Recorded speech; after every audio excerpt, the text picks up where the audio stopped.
Academia Falcons, la mejor. Academia Preuniversitaria Falcons. Calidad y exigencia. ¡Fuerza Falcons! Buenos días a todos ustedes, jóvenes estudiantes. Nuevamente les habla el profesor Pedro Olortegui. Pues para continuar con estas clases virtuales aquí en la Academia Falcons, vamos a desarrollar la parte final de lo que es literatura hispanoamericana. Bien, vamos a empezar rápidamente con lo que es el llamado realismo mágico. Cuando nosotros hablamos de realismo mágico nos referimos a la nueva novela. ¿Por qué se le ha llamado así? Porque es una literatura que va a ser novedosa alrededor del mundo.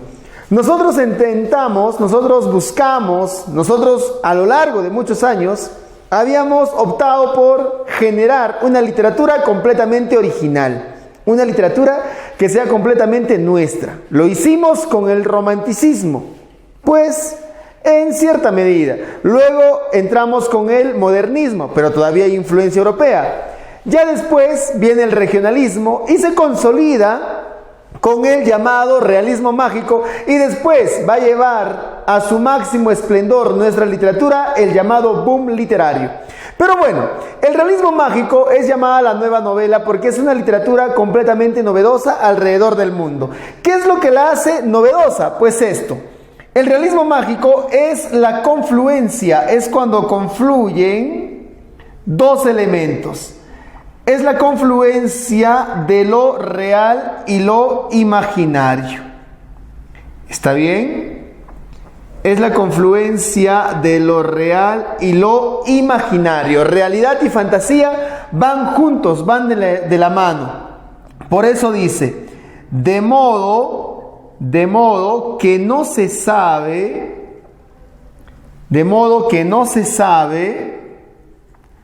dónde termina uno, de modo que no se sabe dónde termina uno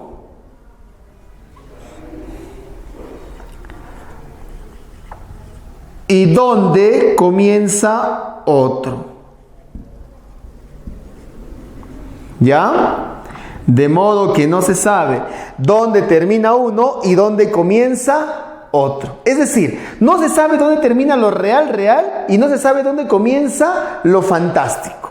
Van constantemente de la mano. Y tú a diario vives el realismo mágico. A diario has escuchado historias de jarjachas, de aparecidos, de chuyachaquis, de pistacos, de condenados. Lógicamente, esas historias que para ti son muy normal, muy natural porque suceden en el lugar donde vives, es realismo mágico. Por eso se lleva a la literatura y se llama de esta manera. A ver, para aumentar más el concepto, se dice que el realismo mágico es la inserción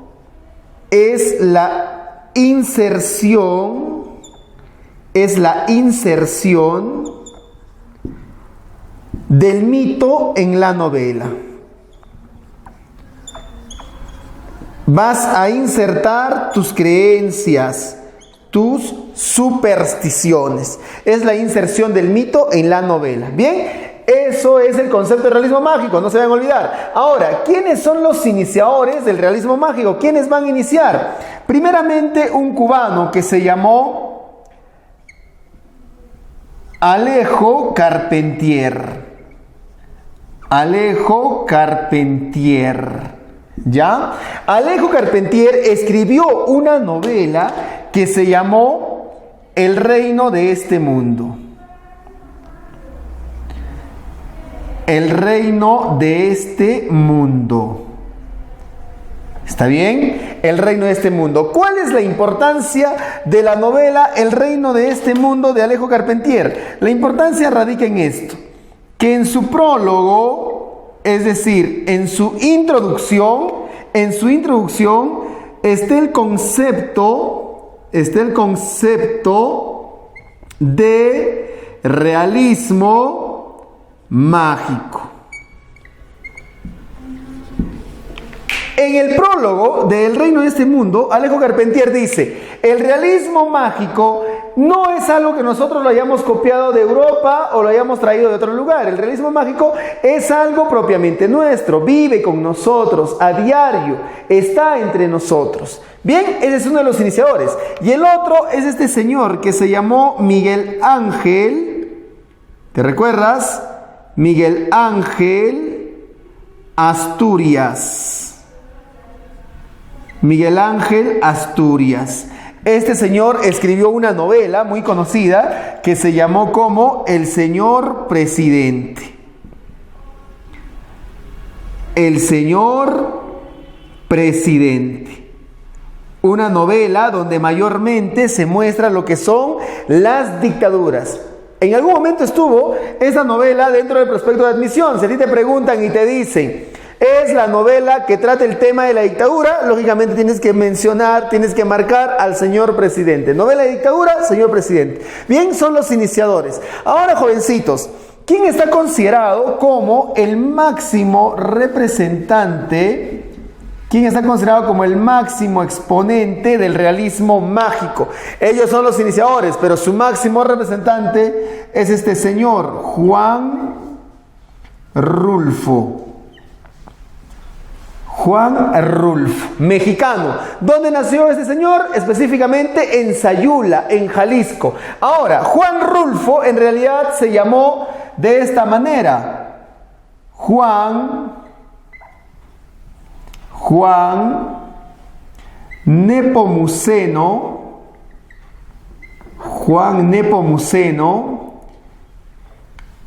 Carlos Pérez, Juan Nepomuceno Carlos Pérez Rulfo Vizcaíno. ¿Está bien? Juan Nepomuceno Carlos Pérez Rulfo Vizcaíno. Él dijo, me pusieron el nombre de todos mis antepasados como si yo fuera un montón de plátanos, porque tiene el nombre del abuelo, del bisabuelo y del tatarabuelo. Bien, este señor no alcanzó pues a escribir grandes novelas, no alcanzó a escribir una gran cantidad de novelas. Pues solamente le bastó escribir 2 novelas, bueno, una novela y el otro es un libro de cuentos, para que sea considerado como uno de los mayores representantes de la literatura, no solamente hispanoamericana, sino mundial. Su primer libro, como les digo, es un cuentario, se llamó El Llano en Llamas. El Llano en Llamas. ¿Está bien? El Llano en Llamas, te lo voy a poner aquí, es un cuentario, es un libro de cuentos. Bien, es un cuentario. En El Llano en Llamas te va a contar historias básicamente sobre lo que es la lucha de la tierra, la cosmovisión de los pueblos mexicanos. Dentro del Llano en Llamas existe un cuentito que se llama Lubina. Lubina. Hay un cuentito que tiene ese título, Lubina. Cuando tú leas el cuentito de Lubina, vas a notar algo. Es un hombre que está yendo a ese pueblo y todos los hombres a quienes va encontrando le dicen, no vayas a Lubina porque en Lubina todos están muertos, en Lubina nada existe. Al parecer Lubina es un pueblo fantasmal. Eso te hace notar que este cuentito va a ser el antecedente de su novela. Una novela donde también va a hablar de ello, del pueblo fantasmal, del pueblo donde nada existe. ¿Cómo se llama esa novela? Se llama El Pedro Páramo, ¿verdad? Es el antecedente de su novela, El Pedro Páramo. Pedro Páramo. Esta es su novela. Son las 2 únicas obras, el libro de cuentos y la novela. Ahora, Pedro Páramo. ¿De dónde viene el nombre de Pedro? El nombre de Pedro proviene de Petrus. ¿Ya? El nombre de Pedro proviene de Petrus, que viene a ser piedra. ¿Y el páramo qué es? El páramo viene a ser algo agreste, desolado. ¿Ya? Lo agreste, lo desolado. Por lo tanto, ¿qué significa el nombre de Pedro Páramo? El significado que se le puede dar a ese nombre es este. La tierra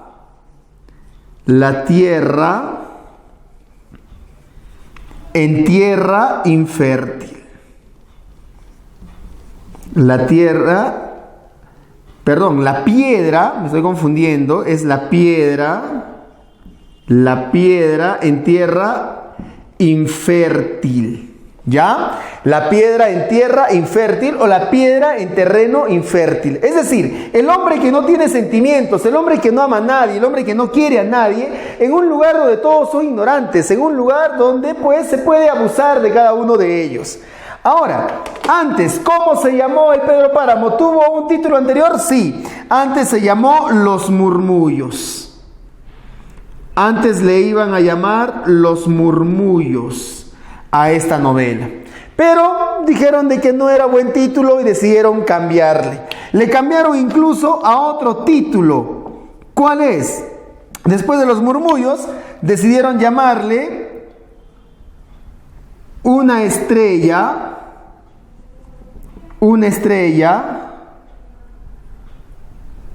junto a la luna. Una estrella junto a la luna. Tampoco les gustó ese título, así que decidieron después llamarlo Pedro Páramo, por el nombre del personaje principal. ¿Cuál es el tema que desarrolla esa novela del Pedro Páramo? ¿Qué tema desarrolla? Pues el tema es la búsqueda de un hijo, ¿no? La búsqueda de la identidad. Cuando hablamos de identidad nos referimos a buscar la filiación. El hijo va a buscar al padre. La búsqueda de la identidad en un pueblo fantasmal. ¿Ya? La búsqueda de la identidad en un pueblo fantasmal. Muchos comparan al Pedro Páramo con lo que es la Odisea de Homero, porque Telémaco va a buscar a su padre Odiseo en la Odisea, mientras que aquí en el Pedro Páramo el hijo Juan Preciado va a buscar a su padre, a Pedro Páramo. Ahora, ¿cómo se llama ese pueblo fantasmal? Ese pueblo fantasmal se llama o recibe el nombre de Comala. Bien, Comala. ¿Y por qué Comala? Porque Comala es un lugar que quema, es un lugar donde arde. Se dice que Comala es la boca del infierno. Es la boca del infierno. Bien, eso representa ese pueblo fantasmal. Bien, dentro de la novela El Pedro Páramo tenemos entonces su simbología. Hay personajes que tienen simbología. El primero es Pedro Páramo. Pedro Páramo, ¿qué representa? ¿Qué representa este señor?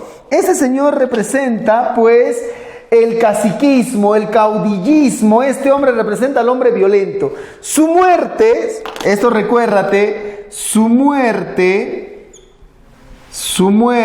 representa la caída del feudalismo. ¿Ya? La caída del feudalismo. Se desmorona al final, ¿no? Como un montón de piedras. A ver, tenemos al otro, a Juan Preciado. Juan Preciado, el hijo que lo va a buscar. Va a buscar al padre, pero no lo encuentra. ¿Qué representa, por lo tanto? Representa las ilusiones muertas. Las ilusiones muertas. Bien. ¿Qué representa, por ejemplo, Abundio Martínez? Abundio Martínez, ¿qué representa este personaje? Representa al hijo parricida. Este es el hijo de Pedro Páramo no reconocido. Representa al parricida, porque él va a matar a Pedro Páramo. ¿Qué representa? Pues Dolores Preciado. Dolores representa el abandono conyugal. ¿Ya? El abandono conyugal. La esposa que nunca recibió nada por parte del marido. Esa es la simbología. ¿Qué representa Susana? Susana San Juan. Susana San Juan representa el amor imposible. El amor que nunca vas a poder tener. Eso representa Susana San Juan. ¿Qué representa? Pues el padre Rentería. El padre Rentería representa la corrupción. Es la corrupción dentro de la iglesia. Bien, son personajes que representan constantemente o que simbolizan algo. Y también tenemos a Adonis y su hermana Dorotea. ¿Qué representan Adonis y Dorotea? Representan pues el incesto. El incesto. ¿Ya? No te olvides de la simbología de cada uno de esos personajes. ¿Dónde sucede todo? ¿Dónde se dan estos acontecimientos? Pues también se dan en un lugar que se llama la hacienda. La hacienda, la media luna. La hacienda, la media luna.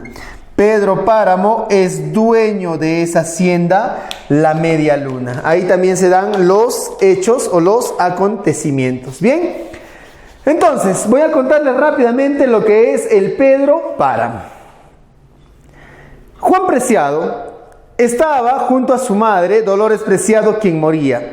Ella le decía que debería ir a buscar a su padre, a Pedro Páramo, que debería ir a Comala, que le reclame lo que les pertenecía, lo que era de ellos, que no le pida más nada, solamente lo que por derecho era hace tantos años de pertenencia de ellos. Juan Preciado le prometió a su madre hacer eso. Cuando Juan Preciado decidió marchar, luego de muerta su madre, hacia Comala, en el camino se terminó encontrando con un arriero, un hombre que iba arreando a sus mulas. Este se llamaba Abundio Martínez. Abundio Martínez le fue contando de que Pedro Páramo era un rencor vivo, que era un hombre cuyo odio hasta ahora todavía se dejaba sentir, que era dueño de casi todo el pueblo. Y es más, Abundio Martínez le dijo que también él era hijo de Pedro Páramo. Luego de haber andado tanto a través del camino, un camino polvoriento, seco y completamente sofocante, llegaron hasta Comala. Cuando llegaron a Comala, Abundio Martínez le dijo a Juan Preciado que no lo podía acompañar, que mejor se fuera a la casa de Eduviges Diada, que era la mujer que lo iba a poder ayudar, que al menos le daría comida, agua y hospedaje.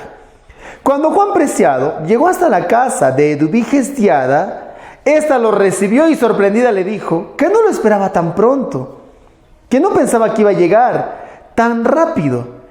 Juan Preciado le dijo a Eduviges Diada que era imposible que ella supiera eso. Eduviges Diada le respondió que no, que ella sí ya sabía que él iba a estar en el pueblo, porque su madre, Dolores, un día antes, en la noche nada más, había estado con ella conversando en su casa. Juan Preciado se quedó sorprendido. ¿Cómo era posible eso? Si su madre había muerto hace 5 días atrás. Decía Eduviges Diada que de seguro la pobrecita estaría penando todavía en el pueblo. Entró Juan Preciado a la casa de Eduviges Diada. Cuando la seguía a través de un corredor, Eduviges Diada le preguntó ¿cómo es que había encontrado su casa? ¿Cómo es que había llegado hasta ahí? Juan Preciado le dijo que había sido Abundio Martínez el que le había indicado. Eduviges Diada se quedó sorprendida. ¿Abundio Martínez, el muchacho sordo? Juan Preciado le dijo que no era sordo, que escuchaba muy bien. Eduviges Diada sonrió nuevamente y dijo que pobrecito del Abundio, que hace tantos años ya que se había muerto y que era sordo, que de seguro su alma estaría penando en el camino. Juan Preciado se quedó sorprendido. Siguieron avanzando hasta que Eduviges Diada decidió dejarlo en una habitación oscura donde no había ni siquiera una cama donde dormir. Juan Preciado no protestó, no dijo nada. En el suelo, cuando uno está cansado, puede conciliar al menos el sueño. Mientras Juan Preciado estaba sentado en el suelo, Eduviges Diada le hablaba y le decía que él pudo haber sido su hijo. Juan Preciado le preguntó por qué y Eduviges Diada decidió contarle cómo es que había pasado todo. Le empezó a contar y le dijo que el día que su madre, Dolores, se casó con Pedro Páramo, este Pedro Páramo no se había casado con ella porque la quería, sino porque le debía dinero. Y la mejor manera de no pagarle a una mujer es casándose con ella. El día de la boda, mientras todos se emborrachaban y cantaban y se alegraban, a Dolores Preciado, un hombre llamado el Saltaperico, que era medio adivino, le había tomado la mano y le había leído la suerte. Y le había dicho que estaba de malas, que esa noche, como había luna llena, algo malo le iba a pasar si se acostaba con Pedro Páramo. Así que Dolores Preciado fue a buscar a Eduviges Diada y le dijo que por favor ella se acostara con él. Eduviges Diada, como era una muy buena amiga, como era la mejor amiga de Dolores Preciado, le dijo que se acostaría con Pedro Páramo, pero solamente lo hacía porque tenían una amistad de por medio. Solamente por eso se acostaba con el marido de ella. Pero en realidad, Eduviges Diada, como todas las mujeres de Comala, quería acostarse con Pedro Páramo. ¿Qué mujer no quería acostarse con ese hombre? Pero lamentablemente, esa noche que se acostó Eduviges Diada con Pedro Páramo, no hicieron absolutamente nada. Pedro Páramo se presentó completamente borracho y lo único que hizo fue cruzar sus piernas con las de ella. Al día siguiente, muy temprano, en la madrugada, cuando amanecía, Eduviges Diada corrió donde Dolores Preciado y le dijo que fuera ahí con su marido, que fuera a su habitación, su lugar era ahí. Esa madrugada, cuando Dolores Preciado se acostó con Pedro Páramo despertó y ahí sí la tomó a ella como su mujer. Ahí la hizo suya, ahí la concebieron, ahí concebió pues Pedro Páramo a su hijo, ahí engendraron al muchachito, a Juan Preciado. Decía Eduviges Diada a Juan Preciado que si no hubiera sido porque Pedro Páramo esa noche estaba borracho, él hubiera sido hijo de ella. Pero contaba también Eduviges Diada que Pedro Páramo nunca trató a Dolores Preciado como si fuera una esposa. La trató siempre como si fuera una sirvienta, como si fuera una empleada. Es más, que incluso en algún momento la echó a Dolores Preciado de la hacienda La Media Luna. Pedro Páramo la corrió junto a su pequeño hijo que estaba en el vientre. Los echó a los dos y quien le acompañó, quien le estuvo a su lado fue Eduviges Diada. Pedro Páramo volvió a quedarse solo. Esta vez, un día, le apareció un hijo en la puerta de la hacienda La Media Luna y decían que también era hijo de Pedro Páramo. Pedro Páramo decidió criarlo y lo llamó Miguel Páramo. Y este Miguel Páramo era igualito a Pedro Páramo. Un abusivo, un mujeriego, un muchacho completamente violento. A las muchachas que le gustaba, las abusaba, las tomaba por la fuerza. En algún momento también Eduviges Diada compartió las noches con Miguel Páramo. Este Miguel Páramo se quedaba desde que anochecía hasta que amanecía. Al día siguiente se iba muy temprano. Pero un día Miguel Páramo ya no regresó más con Eduviges Diada. Se había conocido con una muchacha más joven y más bonita de un pueblo vecino llamado Contla. Pero una noche sí se apareció en la casa de Eduviges Diada. Le tocó la ventana de la casa. Eduviges Diada le preguntó para qué le había buscado, que de seguro quería quererla otra vez. Pero Miguel Páramo le dijo que no, que le había buscado por un motivo, quería que le ayude, porque había saltado el cerco de la hacienda con el caballo colorado, pero después ya no encontraba más el camino, todo estaba oscuro. Que le preguntaba a las personas para que le ayuden y las personas no le daban razón de nada. Por eso le contaba a Eduviges Diada, porque si se lo contaba a otra persona hubiera pensado que estaba loco. Eduviges Diada le dijo que loco no estaba, que lo que estaba era muerto, que ese caballo colorado lo había terminado por matar de seguro, que más bien Eduviges Diada le agradecía por haberse ido, pues a despedir, por haber ido a decirle adiós. Al día siguiente se enteró Eduviges Diada de que el caballo colorado, saltando el cerco de la hacienda, había tropezado. Miguel Páramo había caído contra el suelo y el caballo había caído sobre él y lo había aplastado hasta matarlo. Eduviges Diada había hablado con Miguel Páramo cuando éste ya estaba muerto. Le preguntó Eduviges Diada entonces a Juan Preciado que si alguna vez él había hablado con un muerto. Juan Preciado, que estaba sorprendido escuchando la historia, le dijo que no, que nunca había hablado. Eduviges Diada le dijo que más valía no hablar con un muerto. Así se quedó solo en esa habitación Juan Preciado. En ese momento, en medio de la oscuridad y del silencio, escuchó unos gritos que salían de las paredes. Alguien que decía que lo dejen, que no permitiría que lo ahorquen, que por favor le dejen patalear. Juan Preciado, asustado, empezó a llamar a Eduviges Diada, pero no le contestaba. Nuevamente las voces se escuchaban en la habitación. Desesperado, Juan Preciado empezó a buscar la puerta y cuando la halló, la abrió con fuerza.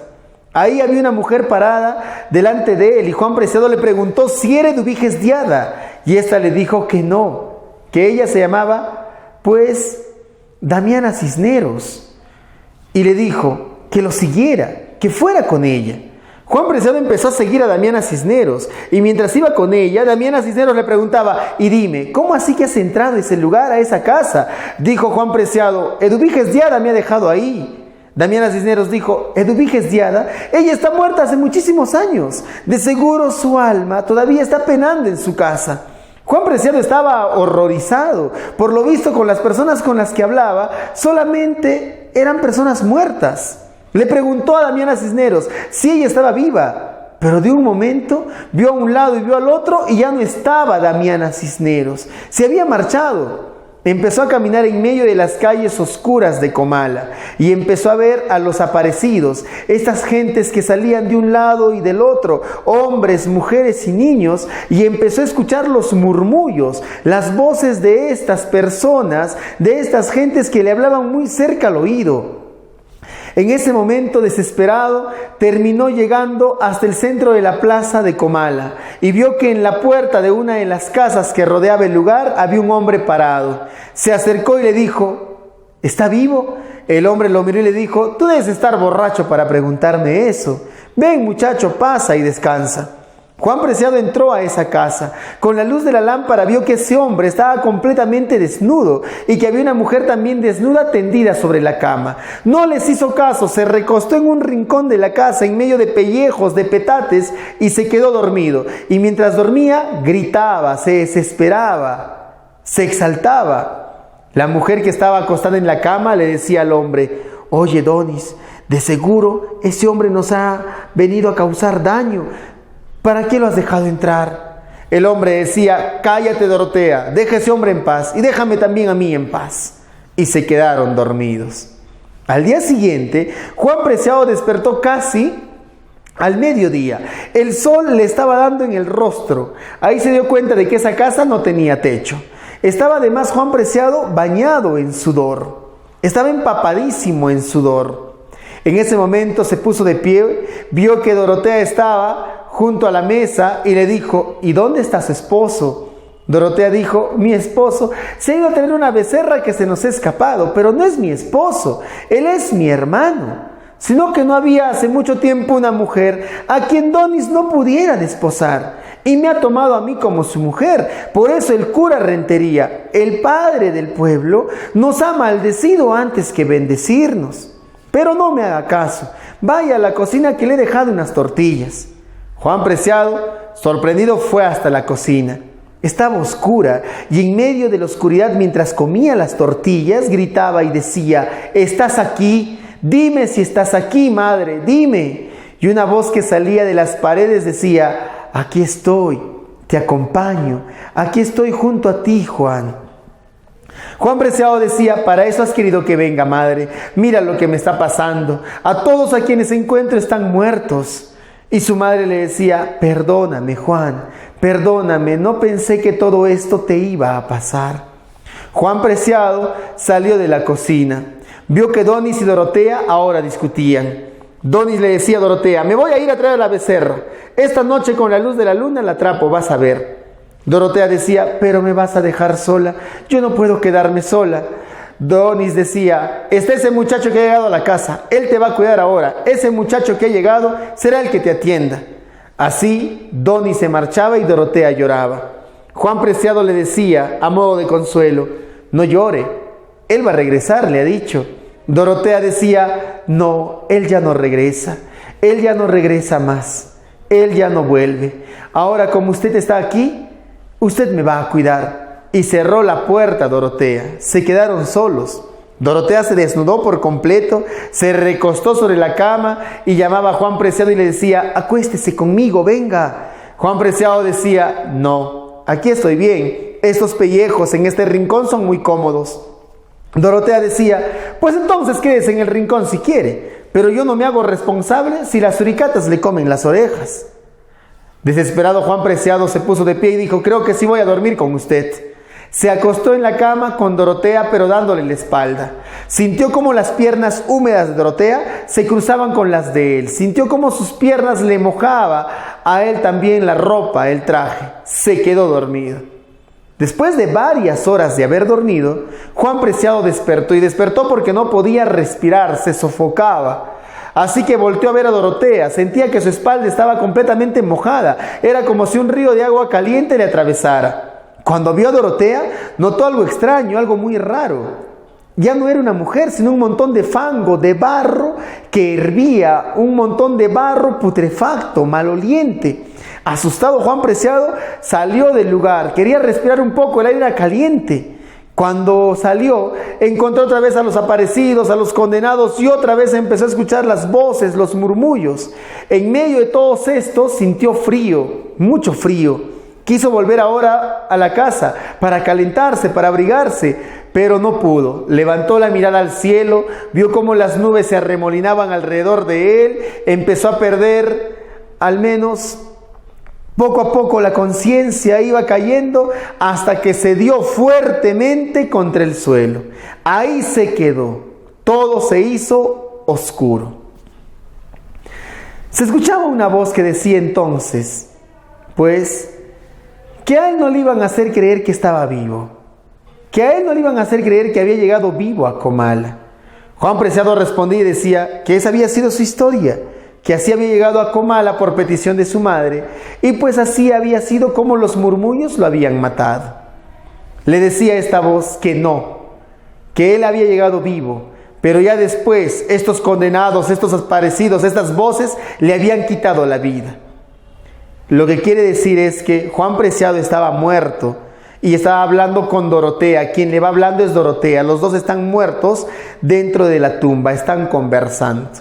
Ahora Dorotea le va a contar y le va a decir: yo te voy a hablar acerca de lo que era tu padre. Y le cuenta ahora a Dorotea en esta segunda parte, donde le dice que Pedro Páramo era un hombre muy violento, que alguna vez, porque su madre solamente suspiró y dijo que extrañaba a su hermana, Pedro Páramo la echó y le dijo que si extraña a su hermana, que se fuera a vivir con ella, que a él no le quería. Así le había echado de la hacienda a la Media Luna. Que tuvo a su hijo, a Miguel Páramo, a quien le dio su apellido, pero este era un hombre completamente abusivo, abusaba de las mujeres. Por eso terminó sacándolo pues a todos aquellos hombres de ese lugar, que este Miguel Páramo lo sacó a todos los hombres para que las mujeres se quedaran solas y así abusar de ellas. Pero por gracia divina, un día murió aplastado por el caballo colorado, que al momento de saltar la cerca le quitó la vida. Como quedó solo nuevamente Pedro Páramo, sin su hijo, un día vio llegar a Susana San Juan, una muchacha medio loca, pues, pero que era muy hermosa. Susana San Juan se casó con Pedro Páramo. Así medio loca se la llevó a su casa. Pero Susana estaba loca porque había perdido al hombre que amaba, se llamaba Florencio. Así que Susana siempre llamaba a Florencio, siempre pedía a Florencio. Cuando Pedro Páramo le tocaba a Susana San Juan, ella lo confundía y le decía Florencio. Así que Pedro Páramo decía: para eso, Susana, para eso he conseguido todo, para que me confundas con otro hombre. Un día Susana, que era muy enfermiza, amaneció muerta. Pedro Páramo, triste por la muerte de su esposa, mandó a tocar las campanas de la iglesia de Comala durante 3 días. Al tercer día las campanas estaban completamente destruidas. Todos en el pueblo pensaron que había fiesta y salieron a emborracharse, salieron a cantar, salieron a alegrarse. Pedro Páramo, al ver cómo todos en Comala se alegraban y se contentaban, dijo: se están burlando de la muerte de Susana, se están burlando de la muerte de mi esposa. Ahora me voy a cruzar de manos y voy a dejar que todos se mueran, todos se van a morir. Así los dejó morir. Todos murieron de hambre y de sed. Por eso Comala se convirtió en un pueblo fantasmal. Pero quien también había salido a emborracharse, quien también había salido a embriagarse, era Abundio Martínez, este arriero que siempre andaba con sus mulas. Se emborrachaba porque su esposa, Refugio, había muerto.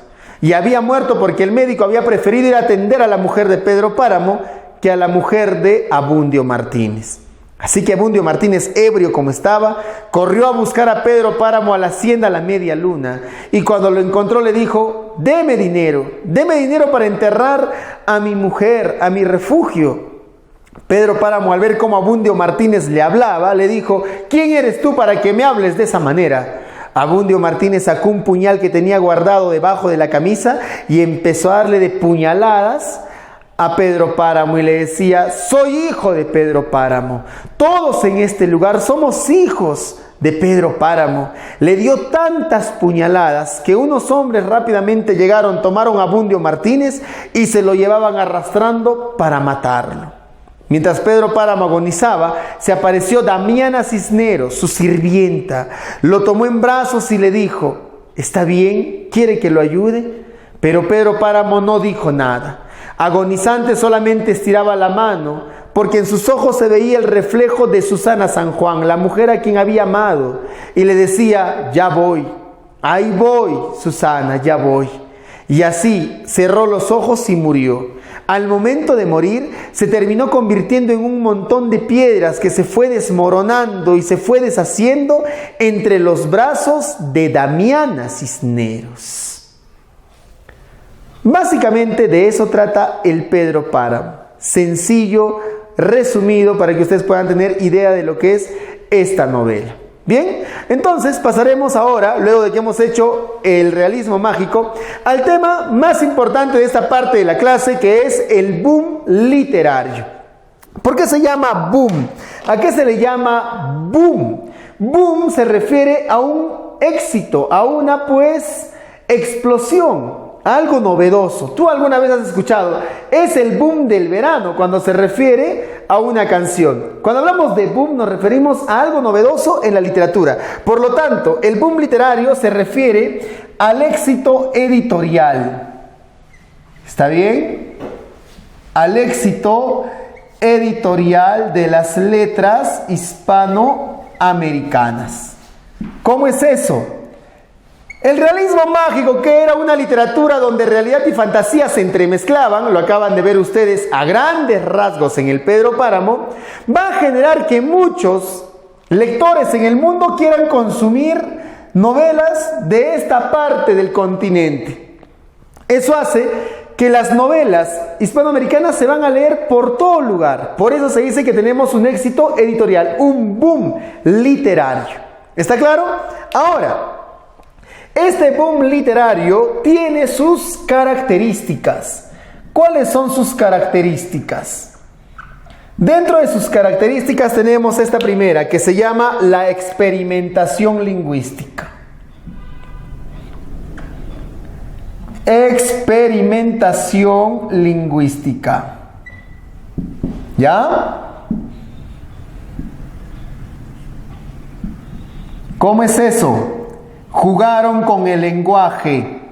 Gabriel García Márquez dice: ahora que los cantos gallan, que los gorjeos pájaran, que los ladros perran, que los rebuznos burran, vengo a buscarte y cantarte mis cantos, ventano de tus debajas. Cuando dice ahora que los cantos gallan, está experimentando con el lenguaje. En vez de decir ahora que los gallos cantan, lo cambia, ¿no? Los cantos gallan. Cuando dice ahora que los rebuznos burran, está cambiándolo. Debería ser los burros rebuznan. Y al final dice: vengo a cantarte mis cantos, ventano de tus debajas. Es decir, debajo de tus ventanas. Está experimentando con el lenguaje, experimentación lingüística. Otra característica del boom literario es esta. Pues, lógicamente, la presencia del realismo mágico. ¿Ya? El boom literario llega a ser lo que es gracias al realismo mágico. Si la literatura llega a tener ese gran auge y ese gran apogeo, es gracias al realismo mágico. ¿Ya? Lo va a impulsar el realismo mágico. Pero también aquí se va a dar el uso de las técnicas de vanguardia. El uso de las técnicas de vanguardia.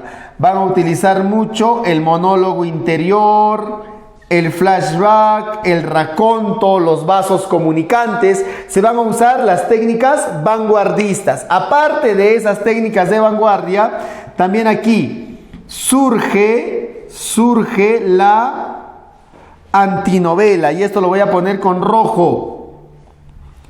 ¿Ya? Surge la antinovela. ¿Cómo es eso? El lector ya no es un lector pasivo, el lector es un lector activo, el lector participa dentro de lo que es la construcción de la novela. Un ejemplo de antinovela es esta que se llama Rayuela. Recuérdate, Rayuela. En esta novela Rayuela de Julio Cortázar vas a encontrar al inicio un pequeño recuadro con varios casilleros y números en desorden. 3, 7, 15, 82, 25, 114. ¿Qué te está diciendo? Que tienes que leerlo en ese orden. Empiezas en el capítulo 3, luego saltas al 15, luego al 82, luego vuelves al 3, luego al 114. Porque si no lo lees de esa manera no vas a entender la historia. Por eso se llama Rayuela, porque es como el juego que tú has jugado de niño, el mundo que le decías, iba saltando, ¿no? En la Rayuela también se hace lo mismo, es la antinovela. Pero también aquí se dan las novelas para lectores machos, así se le ha llamado. Novelas para lectores machos. ¿A quiénes se les llama lectores machos? No tiene nada que ver con el género. Lector macho se le dice a la persona que puede leer, pues, novelas de gran dimensión, de gran magnitud. Novelas que pueden ser, pues, de 500, de 600, de 800 páginas. Novelas que la pueden leer en un solo tirón. A ellos se les llama lectores machos. Bien, ahora, ¿quiénes son los representantes? ¿Quiénes son los que llevaron por alto el boom literario latinoamericano? Sus representantes son, lógicamente aquí está, Julio Cortázar. Julio Cortázar, considerado como uno de los mayores narradores del siglo XX en Latinoamérica. Este señor es argentino, ¿verdad? Argentino, Julio Cortázar. ¿Quién más? También aquí se encuentra Carlos Fuentes. Carlos Fuentes, este señor es de México, mexicano. Está también Gabriel García Márquez. Gabriel García Márquez, que es colombiano, ¿cierto? Los tres ya fallecidos, lamentablemente. Y Mario Vargas Llosa. Mario Vargas Llosa, peruano. Bien, son los 4 grandes representantes del boom literario latinoamericano. Nosotros tenemos que ver al máximo representante del boom literario, que es Gabriel García Márquez. Bien, entonces vamos a proseguir con este personaje. Muy bien, vamos a ver al máximo representante del boom literario, que es este señor, ¿no? A ver, lo vamos a poner aquí, el máximo representante es don Gabriel García Márquez.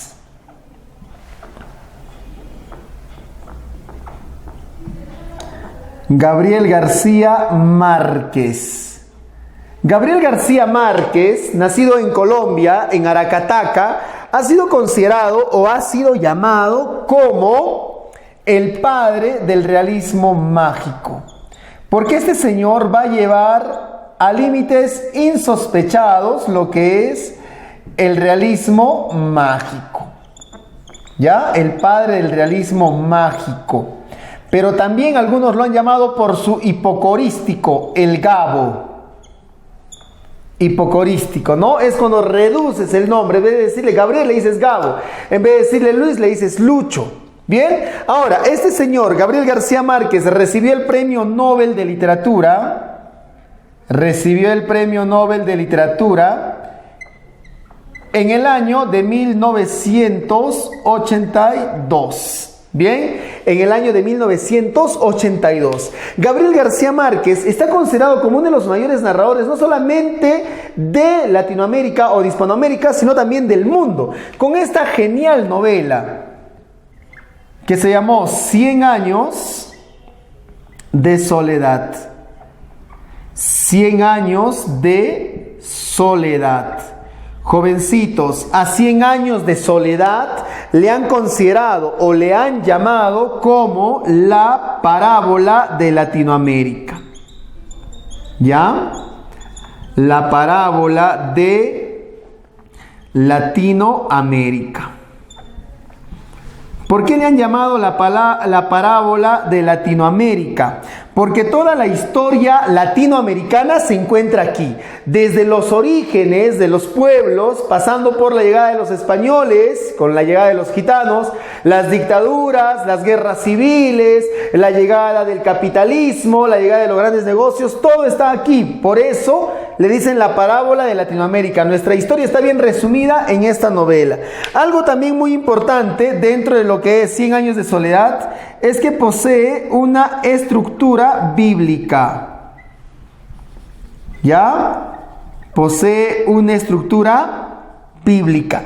¿Hay elementos que hacen referencia a la Santa Biblia? Claro. El Éxodo, el diluvio universal, está el Hijo pródigo, está la ascensión de la Virgen al cielo en cuerpo y alma, está el Apocalipsis mismo, con los acontecimientos que se dan dentro de la historia. Posee una estructura bíblica. ¿Cuál es el tema de esta novela? El tema de 100 años de soledad es el nacimiento,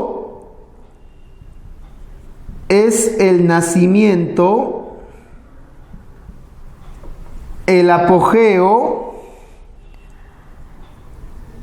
y decadencia, el nacimiento, apogeo y decadencia de una sociedad patriarcal. ¿Ya? O algunos ponen el nacimiento, apogeo y decadencia de una familia. O algunos dicen la familia Buendía y su historia. O la historia de la familia Buendía a lo largo de varias generaciones. Ese es el tema que se desarrolla. Bien, ahora, ¿hay otros temas? Claro que sí. Hay otros temas como es el incesto. Hay miedo al incesto, a cometer incesto.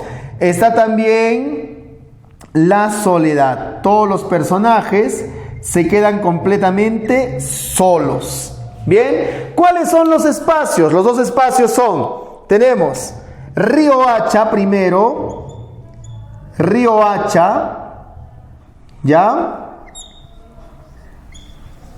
Y el otro lugar se llama Macondo.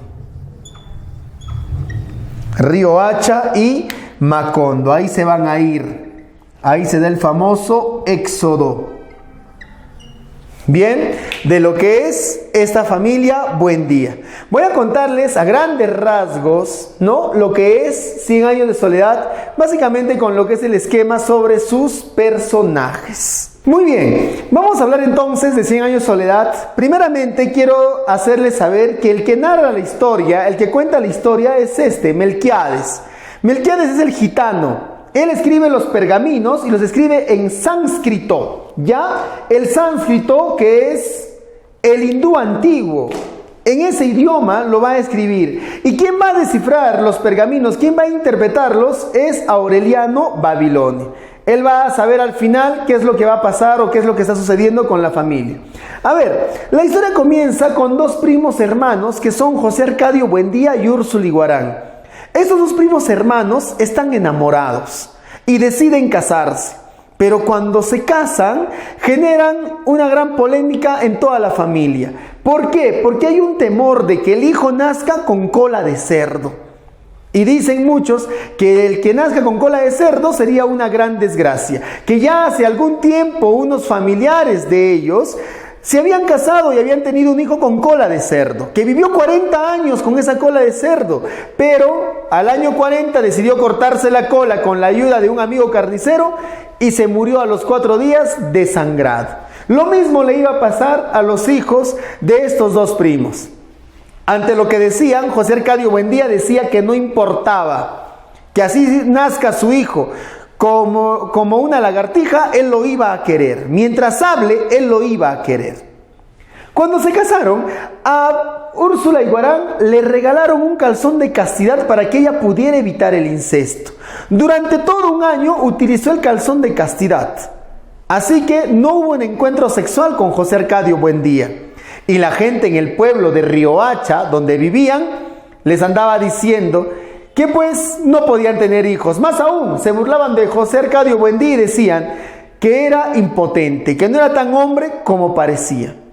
José Arcadio Buendía se molestaba ante lo que escuchaba, le reclamaba a Úrsula y Guarán, pero ella le calmaba y le decía: tú y yo sabemos que eso no es verdad, y así lo tranquilizaba.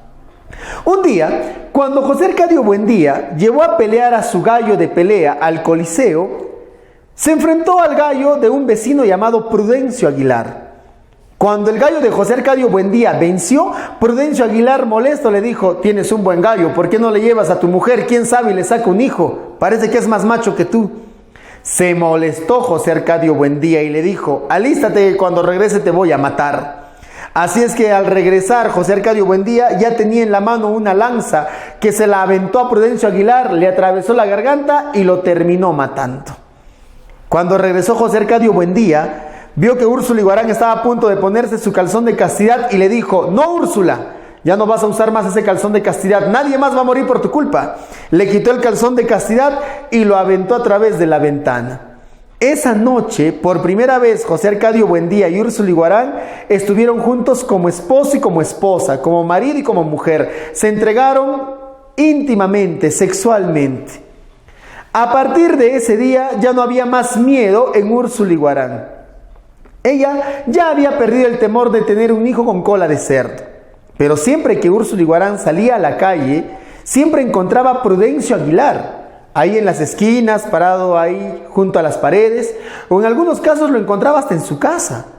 Úrsula y Guarán estaba desesperada. Le dejaba vasos con agua en la casa. Decía que el pobrecito de Prudencio debería tener sed. José Arcadio Buendía, al escuchar esas historias, decía que el Prudencio Aguilar estaba muerto, bien muerto. Pero una noche, mientras José Arcadio Buendía y Úrsula y Guarán dormían, no pudo él conciliar el sueño como se debería. Despertó sobresaltado y cuando vio a su lado, notó que estaba Prudencio Aguilar. Atormentado por el fantasma de Prudencio Aguilar, José Arcadio Buendía le dijo: está bien, me voy a marchar de Riohacha, pero ya no me atormentes más, ya no me molestes más. Al día siguiente, José Arcadio Buendía tomó a su esposa Úrsula y Guarán, tomó sus pertenencias y se fue de Riohacha.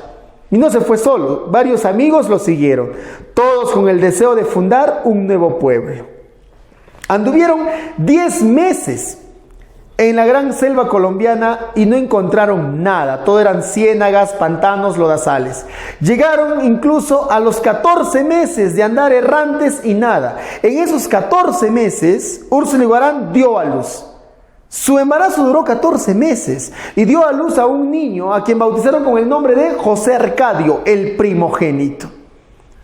Con un hijo a cuestas, cansados de tanto buscar, un día llegaron hasta un páramo donde había un río de aguas cristalinas. Ahí decidieron descansar y al momento de descansar, José Arcadio Buendía se quedó dormido y mientras dormía soñaba que estaba en ese mismo lugar y en ese mismo lugar ahora habían construcciones de casas hechas de reflejos. José Arcadio Buendía preguntó cómo se llamaba el lugar, cómo se llamaba ese pueblo de reflejos, y en sus sueños le respondían: Macondo, Macondo, Macondo. José Arcadio Buendía entonces dijo: ya no se hable más, aquí nos quedaremos y el pueblo se llamará Macondo. Fundaron ese pueblo llamado Macondo, con casitas hechas de barro y caña brava, con un río de aguas cristalinas en cuyas orillas habían enormes piedras blancas muy parecidos a los huevos de los dinosaurios. En Macondo habían vientos huracanados, había calor infernal, habían pues lluvias que duraban días, meses y años. En Macondo nadie tenía más de 30 años y nunca antes alguien había muerto. Todos los meses de marzo, durante varios años, llegaban una familia de gitanos, siempre, y llevaban los últimos inventos que se hacían en el mundo. Esos gitanos estaban liderados por un hombre que se llamaba Melquiades. Así es que Melquiades llevaba lo último que se iba inventando. La primera vez que llegó, pues llevó imanes, que José Arcadio Buendía se lo compró diciendo que con eso podría desenterrar oro, pero no le sirvió para nada. Úrsula Iguarán le decía que era un tonto, que ese gitano solamente le engañaba. Por esos días nació también el segundo hijo de los Buendía, a quien llamaron Aureliano, el coronel. Más adelante va a ser un hombre muy importante y muy respetado en el pueblo. Fue el primer ser humano nacido en Macondo. Melquiades seguía regresando. Esta vez llevó una lupa. José Arcadio Buendía también compró la lupa para defenderse de una posible guerra solar, pero no le sirvió ni siquiera para eso.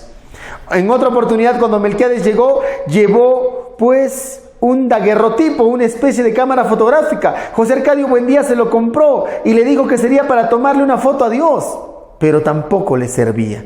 Úrsula Iguarán seguía diciendo que era un tonto para creer esas cosas. En otra oportunidad, Melquiades le hizo un regalo a José Arcadio Buendía. Le regaló una escuadra y un compás, y también un pequeño aparato que servía para estudiar los astros. Con todo ello, José Arcadio Buendía se encerró en su taller durante varios meses y no salió ni siquiera para comer. Después de varios meses de estar encerrado, salió un día y les dijo a Úrsula Iguarán, a José Arcadio Primogénito y a Aureliano, quienes estaban grandes ya ahí sentados a la mesa, que el mundo era redondo, que lo había descubierto de esa manera.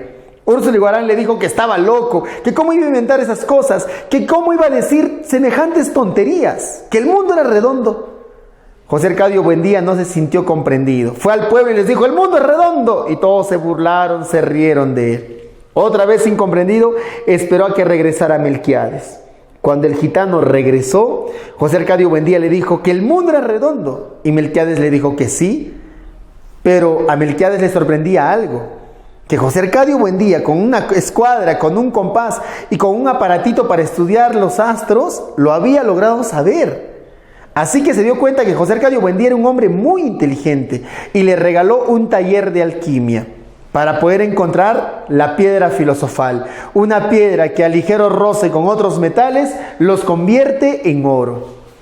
José Arcadio Buendía, emocionado, tomó su taller de alquimia, lo armó todo y una vez que puso a calentar un enorme tazón de hierro, puso las monedas de oro de Úrsula Iguarán, las mezcló con plomo, con bronce y hasta con manteca de cerdo.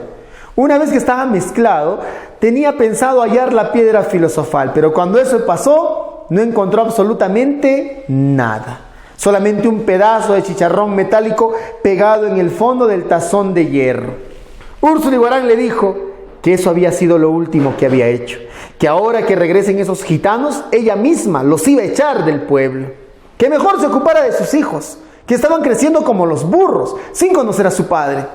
José Arcadio Buendía vio a través de la ventana y vio a sus dos hijos grandes, José Arcadio Primogénito robusto y Aureliano delgado, con las ropas sucias y descalzos. Así que avergonzado dijo, está bien Úrsula, voy a cuidar a mis hijos. Y todo el tiempo les enseñaba lo que sabía, los llevaba a su taller y les enseñaba todo cuanto él conocía. El que más atención ponía porque era muy inteligente era Aureliano. El otro, José Arcadio Primogénito, casi ni atención le prestaba al padre. Es que José Arcadio Primogénito ya tenía casi 14 años y estaba deseoso de conocer a las mujeres, solo que era muy callado y muy tímido. Un día Úrsula Iguarán mandó a llamar a una mujer que se llamaba Pilar Ternera. Dicen que era muy buena aventando las cartas y adivinando el destino de los hombres. Quería que Pilar Ternera adivinara el destino de José Arcadio Primogénito. Pero Pilar Ternera se quedó sorprendida y le dijo a Úrsula Iguarán que para qué echarle las cartas a su hijo, si su hijo con 14 años tenía la corpulencia de un hombre de 30. Las mujeres hubieran sido felices a su lado de haberlo conocido desde niño incluso. Cuando Pilar Ternera se marchó, José Arcadio Primogénito quedó sorprendido. A esa mujer le gustaba. Pilar Ternera alta, era guapa, era muy voluptuosa. Y más aún le gustaba cómo se reía, fuerte, potentemente. Así que siempre que Pilar Ternera se bañaba a las orillas del río desnuda, José Arcadio Primogénito le estaba espiando. Siempre le espiaba. Un día, cuando Pilar Ternera regresaba de haberse bañado a las orillas del río, encontró a José Arcadio Primogénito y le dijo: si quieres puedes venir a mi casa esta noche, voy a dejar la puerta abierta. Esa noche José Arcadio Primogénito fue a buscar a Pilar Ternera. Esa noche Pilar Ternera y José Arcadio Primogénito estuvieron juntos por primera vez. A sus 14 años, José Arcadio Primogénito había logrado satisfacer a Pilar Ternera, una mujer de 25 años. Durante toda la noche no pararon en lo absoluto. Al día siguiente Pilar Ternera estaba completamente contentísima de haber encontrado a un muchacho como ese. Y todas las noches hacía lo mismo José Arcadio Primogénito. Se escapaba de su casa y se iba a la casa de Pilar Ternera. Y cuando regresaba muy temprano, en la madrugada, su hermano Aureliano lo estaba esperando y Aureliano le decía: cuéntame, ¿qué es lo que has hecho? Cuéntame. Y José Arcadio Primogénito le contaba todo lo que hacía con Pilar Ternera. Así que Aureliano decía: algún día yo también voy a estar con ella. Algún día también yo voy a estar con Pilar Ternera. Era el sueño de Aureliano. Pero un día Pilar Ternera fue donde José Arcadio Primogénito y le dijo que estaba embarazada. José Arcadio Primogénito no sabía qué hacer. Un hijo a los 15 años, pues no era forma de mantenerlo, no era forma de cuidarlo. ¿Qué iba a hacer? Por esos días nació la tercera hija de los Buendía, Amaranta, la mujercita. Pero también por esos días regresaron los gitanos. Emocionado, José Arcadio Buendía tomó a José Arcadio Primogénito y a Aureliano y decidió llevarlos donde los gitanos para presentarles a Melquiades. Pero los gitanos le dijeron que Melquiades ya había muerto. Se sintió triste José Arcadio Buendía. Mientras José Arcadio Buendía hablaba con los gitanos y veía el último invento que habían llevado, que era el hielo, José Arcadio Primogénito estaba desesperado. Así que en medio de sus paseos por las carpas de los gitanos se encontró a una gitana hermosa y guapa. Una gitana que bailaba. Se puso a bailar con ella y entre los dos bailaban y bailaban esas danzas sensuales de los gitanos, hasta que de un momento José Arcadio Buendía y la gitana se fueron hasta aquella carpa de ella. José Arcadio Buendía, el primogénito, este muchacho, se acostó con la gitana.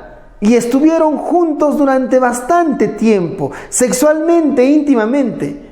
Le había gustado estar con la gitana, que al día siguiente José Arcadio, el primogénito, José Arcadio Buendía, el primogénito, terminó amarrándose un pañuelo rojo sobre la cabeza y se marchó con los gitanos.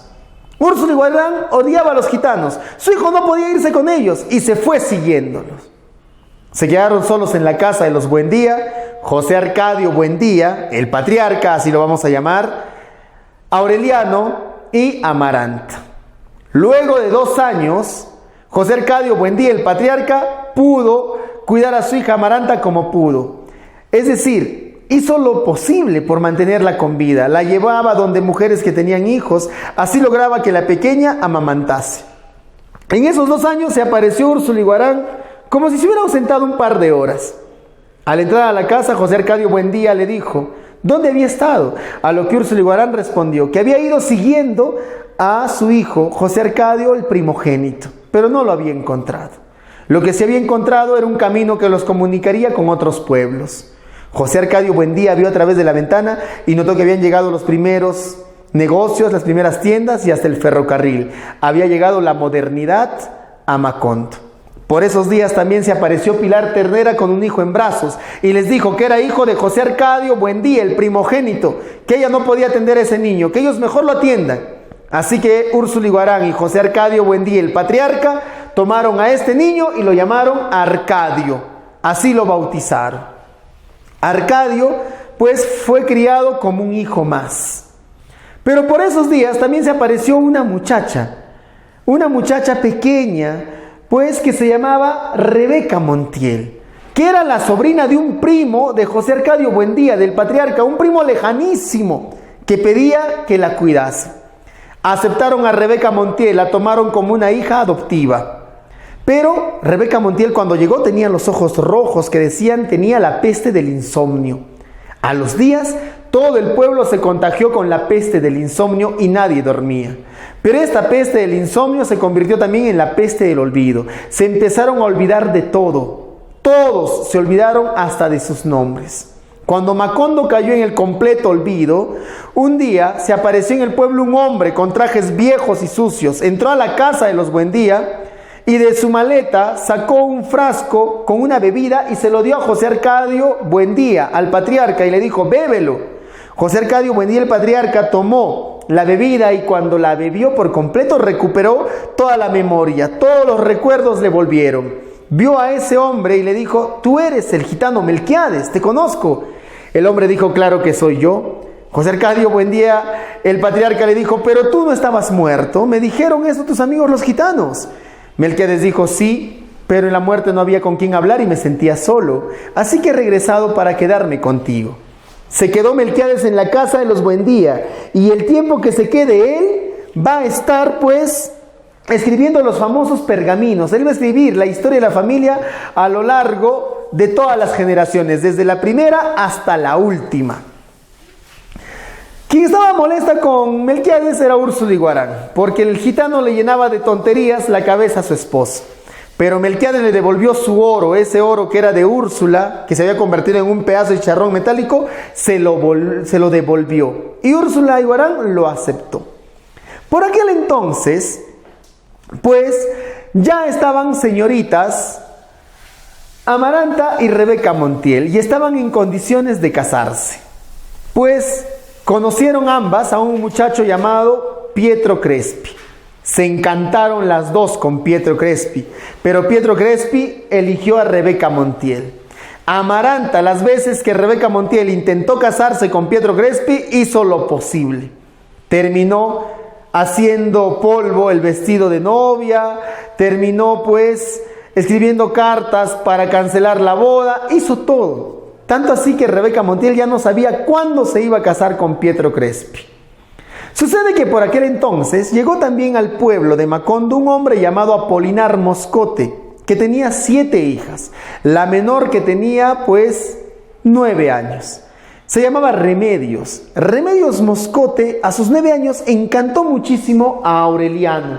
Y Aureliano decidió casarse con ella cuando tenga edad. No a los 9 años, cuando la muchacha crezca, cuando tenga edad suficiente, se iba a casar con ella. Pero mientras Remedios Moscote iba creciendo, Aureliano cumplía sus sueños de niño. Se acostaba con Pilar Ternera. Y de tanto acostarse con ella, un día Pilar Ternera le dijo que estaba embarazada. Ese hijo que nació de Pilar Ternera con Aureliano se llamó Aureliano José. Remedios Moscote, cuando ya tuvo edad para casarse, cuando ya le vino su primera menstruación y supo que era una mujer y se casó con Aureliano, empezó a cuidar de Aureliano José. Remedios Moscote lo cuidaba como si fuera su hijo. Por aquel entonces también decidieron casarse nuevamente, pues Rebeca Montiel con Pietro Crespi. Decidieron casarse, ahora sí, ya Aureliano se había casado con Remedios Moscote, ahora ellos iban a casarse. Como otra vez iban a intentar el matrimonio, Amaranta pidió y le rogó a la Virgen que hiciera algo para que la boda se cancele. Faltando 2 días para la boda entre Rebeca Montiel y Pietro Crespi, Remedios Moscote murió de una hemorragia, desangrada, murió con 2 gemelos de Aureliano en el vientre. Por eso se canceló la boda.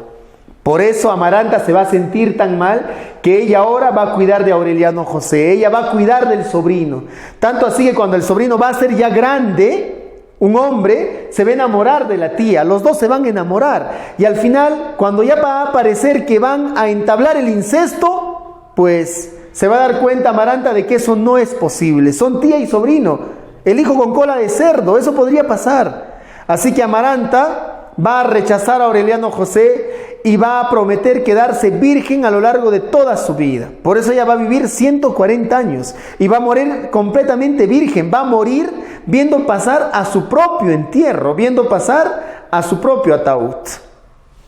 Pues Rebeca Montiel ya no sabía cuándo se iba a casar. Hasta que un día cambió de parecer. Porque un día a la casa de los Buendía se apareció un hombre grande, robusto. Este hombre medía casi 3 metros, era totalmente corpulento y tenía todo el cuerpo tatuado. Cuando lo vieron entrar a la casa, la que se alegró fue, pues, Úrsula Iguarán. Úrsula Iguarán corrió y le dijo: «¿Eres tú, hijo? ¿Has vuelto? era José Arcadio, el primogénito. Había regresado. Úrsula Iguarán estaba contenta, su hijo había vuelto, más aún porque Úrsula Iguarán ya estaba viuda. Su esposo, José Arcadio Buendía, había enloquecido, se había vuelto loco y se había muerto. Y el día de su muerte cayó incluso una gran lluvia de pétalos amarillos. No solamente José Arcadio Buendía, Melquiades también, el gitano, por segunda vez, había muerto ahogado en las aguas del río. Así que Úrsula Iguarán estaba sola y ahora volver a ver a su hijo, José Arcadio, le alegraba muchísimo.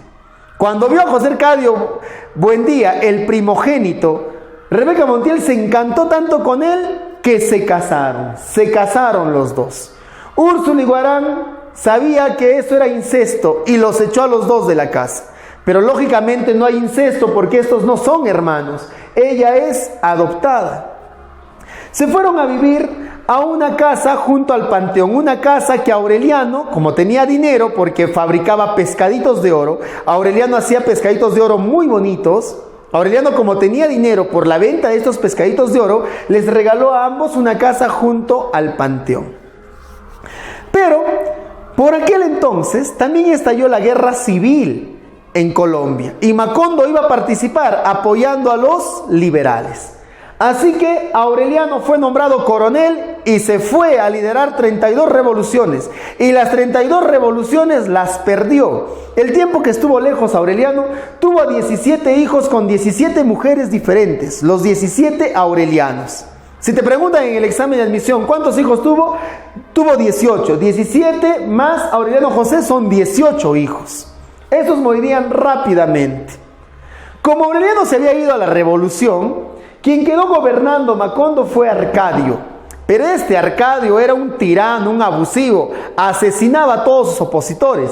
En una oportunidad Arcadio le dijo a Pilar Ternera: tú has sido la prostituta de mis hermanos, así que como has sido la prostituta de ambos, vas a ser mi prostituta y vas a venir a acostarte conmigo esta noche. Si no vienes te voy a mandar a matar. Pilar Ternera no podía hacerlo porque era su madre. Así que Pilar Ternera le pagó a Santa Sofía de la Piedad, una muchacha que atendía en un bar, todos los ahorros de su vida para que ella se acostara con Arcadio. Santa Sofía de la Piedad aceptó. Cuando Arcadio se enteró de que esta era la muchacha, se sintió muy alegre porque era muy buena, muy trabajadora y se casó con ella. Este Arcadio era un abusivo y tan abusivo era que todas las tierras que le robaba a la gente en Macondo se lo daba a José Arcadio Buendía, al primogénito. La gente odiaba a José Arcadio Buendía, el primogénito. Por eso un día alguien entró y le pegó un balazo en la cabeza y lo terminó matando. Cuando mataron a José Arcadio Buendía, el primogénito, todo el pueblo se quedó oliendo a pólvora. Bañaron el cuerpo de ese hombre, lo perfumaron, lo hirvieron y seguía oliendo a pólvora. Ese olor a pólvora desaparecería años después cuando una compañía bananera, la compañía bananera representa la llegada del capitalismo, iba a instalar su fábrica sobre la tumba de José Arcadio, primogénito. Santa Sofía de la Piedad y Arcadio tuvieron a su primera hija, Remedios la Bella. Era hermosísima la niña, guapísima, muy bella. Pero cuando Remedios la Bella estaba grandecita, terminó la guerra civil en Colombia, perdieron los liberales, mandaron al fusilamiento a Aureliano, mandaron al fusilamiento a Arcadio. Y cuando mataron a Arcadio, Santa Sofía de la Piedad ya había quedado embarazada por segunda vez. Y esta vez tuvo a dos gemelos, Aureliano II y José Arcadio II. Dicen que se equivocaron al momento de ponerles los nombres, porque Aureliano II era mujeriego como eran los Arcadios, mientras que este José Arcadio II era inteligente como eran los aurelianos. Se habían equivocado al momento de ponerles los nombres. Estos dos, Aureliano II con José Arcadio II, eran unos, mujeriegos que se aprovechaban de una mujer llamada Petra Cotés. Esta era la amante de Aureliano II. Pero cuando Aureliano II no podía ir a atender a la mujer, su hermano se hacía pasar por él y se acostaba con ella. Compartían a la misma mujer. ¿Por qué Aureliano II no podía ir a acostarse a veces con Petra Cotés?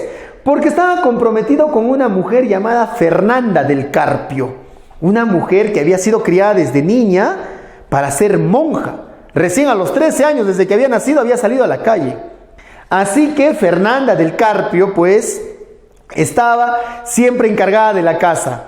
Ella era la encargada de arreglar, de tener todo limpio. Y Fernanda del Carpio odiaba a Remedios la Bella, a su cuñada, porque esta, ya señorita, hermosa y guapa, era pues una muchacha muy sucia, muy descuidada. Decía Fernanda del Carpio, ¿cuándo se va a casar la Remedios la Bella? Pero no se podía ni casar, porque los hombres que se declaraban a esta muchacha, a los 3 días inexplicablemente se morían, todos morían.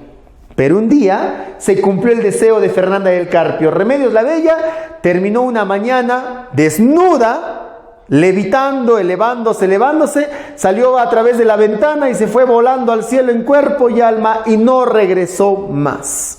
Así se fue la muchacha. Aureliano II con Fernanda del Carpio tuvieron 3 hijos. Meme, que era hermosa y bella, al igual que su tía, que Remedios la Bella, José Arcadio y Amaranta Úrsula. Sabía Fernanda del Carpio que esta Meme era muy inquieta, así que a esta la dejó en Macondo. Iba a dejarla con ella, la iba a cuidar. A José Arcadio lo mandó a Roma para que sea cura, pero siendo cura, abusaba de los niños, así que un día los niños lo mataron ahogándolo en una piscina.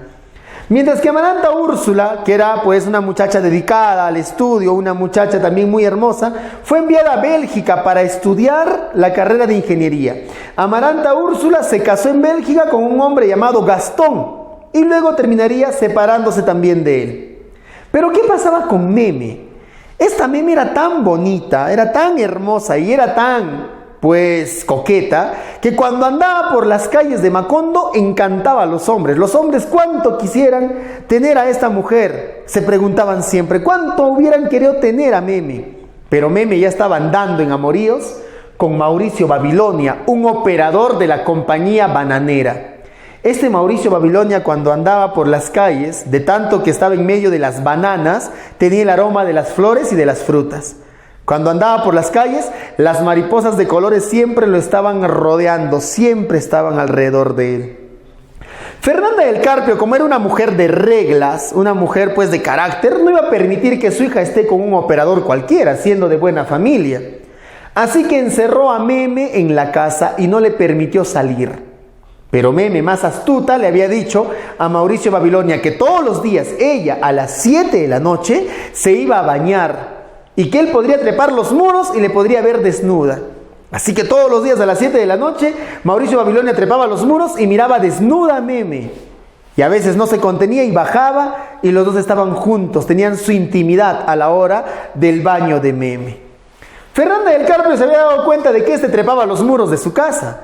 Así que contrató a un guardia para que cuidara la casa. Una noche cuando Mauricio Babilonia trepaba los muros, el guardia le vio y le pegó un disparo y Mauricio Babilonia terminó cayendo muerto.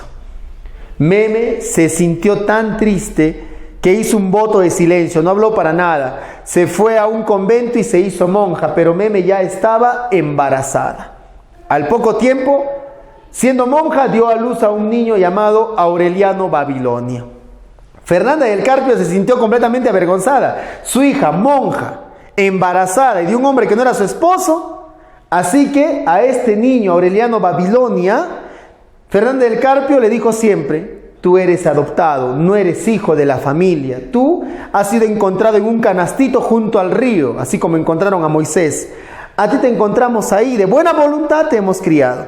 Este muchacho creció con esa idea de que él no era familia de los Buendía. Él era un adoptado. Por aquel entonces, Amaranta Úrsula, quien se había separado de Gastón, regresaba a Macondo. Amaranta Úrsula, cuando se encontró con Aureliano Babilonia, se sintió atraída por el muchacho. Y Aureliano Babilonia se sintió atraído por su tía. Bueno, no sabía que era su tía. ¿Por qué se sintió atraído por ella? Porque esta Amaranta Úrsula era más hermosa que Meme y que Remedios la Bella. Era más bonita. Aparte, esta Amaranta Úrsula tenía pues la sabiduría de Amaranta. Tenía además toda la prudencia, la buena voluntad de Úrsula Iguarán. Tenía el buen corazón noble de Remedios Moscote. Y esta Amaranta Úrsula tenía la locura de Rebeca Montiel. Es decir, todas las mujeres se condensaban en ella sola. Se enamoraron los dos. Y son los dos únicos personajes dentro de la novela que van a descubrir el amor verdadero, que se van a amar verdaderamente. ¿Por qué? Porque ellos creen que no son familia. Él no es hijo, no es nada, ha sido encontrado, ha sido adoptado. Así que ellos se van a amar sin preocupación alguna. Pero cuando sale embarazada Amaranta Úrsula, en los últimos días de embarazo, pues empieza a tener sueños raros. Y además todas las mañanas ve que en la casa aparecen hormigas coloradas. Sabe Amaranta Úrsula que esas hormigas coloradas son símbolo de tragedia. Siempre las barre, pero las hormigas regresan.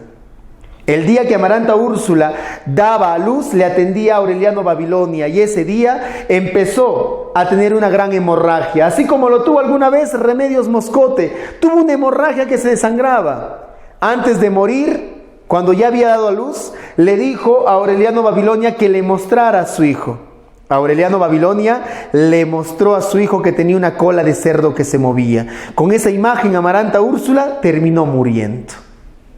Aureliano Babilonia, ante la muerte de Amaranta Úrsula, desesperado, corrió a emborracharse, se emborrachó durante toda la noche, gritó, maldijo. Y una vez que lo hizo, al amanecer, a la madrugada, sintió como un viento iba acercándose al pueblo. Escuchó que algunos ya se estaban marchando. Él corrió a buscar a su hijo también para irse, pero cuando vio a su hijo, a Aureliano Rodrigo, como le habían puesto el nombre, al último con cola de cerdo, notó que ya no estaba como antes. Estaba siendo pues devorado por las hormigas coloradas. Era un pedazo de piel reseca nada más, siendo comido por las hormigas. Al ver que su hijo, Aureliano Rodrigo Cola de Cerdo, había sido devorado por las hormigas coloradas, recordó algo. El gitano Melquiades había escrito alguna vez, cuando estuvo en el pueblo, toda la historia de la familia Buendía. Tomó los pergaminos y él sí lo pudo descifrar. Y decía, el primero de los Buendía ha muerto atado a un árbol de castaño. Y sí, así murió José Arcadio Buendía, atado a un árbol de castaños. Y el último de los Buendía morirá devorado por las hormigas coloradas. Ahí se dio cuenta Aureliano Babilonia de que este era el final de la familia, era el final de la estirpe. Un viento huracanado empezó a llegar, empezó a retumbar las paredes, las puertas y las ventanas, y sintió como Aureliano Babilonia pues ya empezaba a ser arrastrado también por este viento huracanado. Sintió Aureliano Babilonia como su casa era zancado desde los cimientos. Así fue como este gran viento huracanado puso fin a este pueblo mágico y mítico llamado Macondo. Lo arrasó de la faz de la tierra. Porque dicen que los pueblos condenados a 100 años de soledad no tienen una segunda oportunidad en este mundo. Ya había habido una primera oportunidad con estos primos. Ya no iba a haber una segunda oportunidad con el sobrino y la tía. Bien, esa es la novela 100 años de soledad a grandes rasgos. Es una novela que es interesante leer, es importante leer, porque esa novela nos muestra la historia latinoamericana y también nos muestra nuestras creencias, nuestra cosmovisión. Culturalmente nos desnuda a nosotros como hombres latinoamericanos. Así que es muy importante su lectura para al menos tener un poco de idea de lo que es el territorio hispanoamericano y todo lo que es su construcción cultural a lo largo de tantos años. Bien, con eso damos fin entonces a la clase del día de hoy. Ya nos veremos en la siguiente sesión. Cuídense muchísimo, que tengan todos ustedes muy buenos días.